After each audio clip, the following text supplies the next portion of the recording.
guys! Good morning! Chinese New Year na. So, meron akong share sa inyo itong kape ng Benguet Arabica ground beans 100 grams. So, ang dala ito ng kapatid ko galing sa Batangas guys. And then, tinikman ko siya kaagad. So, wala akong coffee maker. So, ang ginawa ko, naglagay ako ng 3 cups of water sa teapot. Tapos, naglagay ako ng 3.5 tablespoon of ground coffee.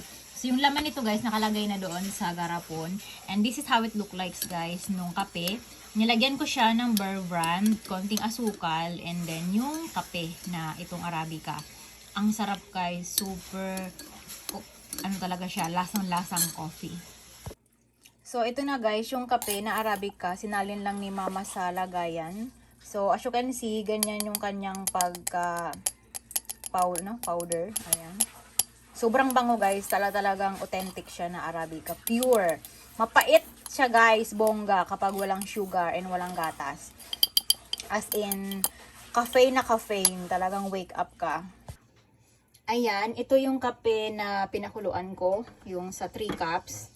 Tapos, ayun. Gumamit lang ako ng salaan para, ayan na siya oh. Gumamit ako ng salaan para walang mga latak-latak sa aking cup. So, ayun. So, it's time. Almost 9 a.m.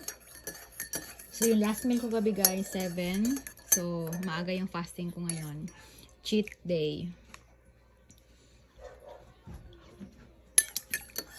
Kape. Kasi excited ako matikman ito. Ayan.